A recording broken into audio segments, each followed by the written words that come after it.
इधर योगी आदित्यनाथ ने अखिलेश यादव से बदला मिल्कीपुर में लिया और उधर मोदी ने केजरीवाल का दिल्ली में बुरा हाल कर दिया। तिहाड़ जेल के दरवाजे खुलने जा रहे हैं। किस किस की तिहाड़ में वापसी होगी, पूरी लिस्ट शाह के पास है। केजरीवाल की हार के बाद दिल्ली में क्या होने वाला है, उससे पहले बताते हैं कि योगी ने कैसे मिल्कीपुर में गदा उठाकर अयोध्या की हार का बदला ले लिया।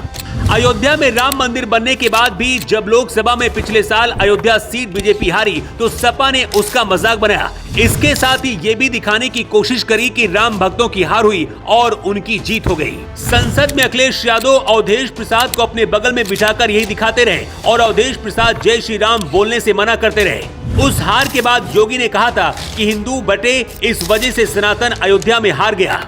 मिल्कीपुर विधानसभा सीट में अखिलेश यादव ने अवधेश प्रसाद के बेटे को ही टिकट दिया था, लेकिन योगी ने पूरी ताकत लगा दी थी और हुआ ये कि अजीत प्रसाद अपने पोलिंग बूथ पर चुनाव हार गए।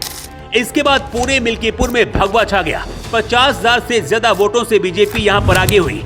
मिल्कीपुर सपा हार रही है, इसका अंदाजा पहले अखिलेश यादव को हो गया था, इसलिए पहले से ही आरोप लगाने लगे थे कि फर्जी वोटिंग कराई गई। योगी ने सिर्फ अयोध्या ही नहीं बल्कि दिल्ली में क्या किया उसे भी आपको जानना चाहिए। अरविंद केजरीवाल अगर योगी आदित्यनाथ से सीखते तो शायद चुनाव नहीं हारते। योगी ने हरियाणा और महाराष्ट्र चुनाव के दौरान नारा दिया था, बटेंगे तो कटेंगे। योगी ने दिल्ली में भी आक्रामक तरीके से नारा दिया और हिंदुत्व को आगे करके वोट बैंक को बीजेपी की तरफ मोड़ दिया। वहीं दूसरी तरफ अरविंद केजरीवाल और कांग्रेस पार्टी बटी और इसकी वजह से चुनाव हारी। कांग्रेस शून्य तक पहुंच गई और केजरीवाल खुद अपनी सीट नहीं बचा पाए। राहुल गांधी और केजरीवाल एक दूसरे के खिलाफ बयान देते रहे और इसका फायदा बीजेपी को हुआ। दिल्ली चुनाव और अपनी सीट भी हारने के बाद बताया जा रहा है कि केजरीवाल सदमे में हैं और फूट फूट कर रोए भी हैं। आम आदमी पार्टी की सांसद स्वाति मालीवाल का कहना है कि जब केजरीवाल गुस्से में होते हैं तो गाली गलौज करते हैं और सामान भी तोड़फोड़ करते हैं। जिस अन्ना आंदोलन से केजरीवाल का जन्म हुआ, अन्ना हजारे का भी बयान आया है। अन्ना हजारे ने कहा कि शराब घोटाले ने उनको इस हाल तक पहुंचाया। अरविंद केजरीवाल को लेकर कुमार विश्वास ने जो कहा है वो हैरान करने वाला है।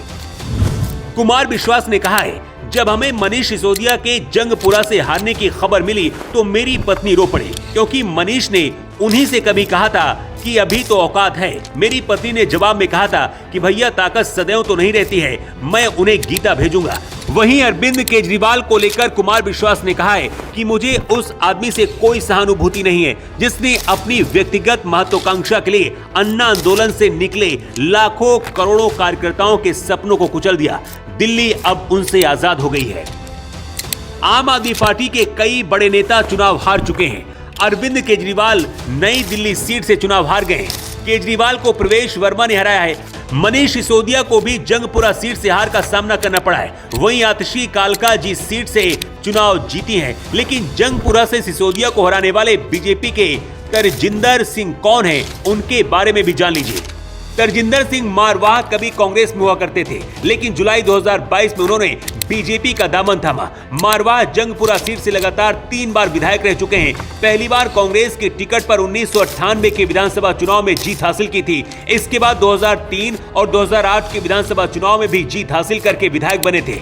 2013 के बाद ये पहली बार है जब उन्हें विधानसभा चुनाव में जीत हासिल हुई है। इसलिए कहते हैं कि कभी घमंड नहीं करना चाहिए। अरविंद केजरीवाल ने कभी कहा था कि उन्हें मोदी इस जन्म में चुनाव नहीं हरा पाएंगे, लेकिन वक्त बदला और केजरीवाल मुख्यमंत्री तो छोड़िए, अपनी विधानसभा सीट भी नहीं बचा पाए। Bureau report.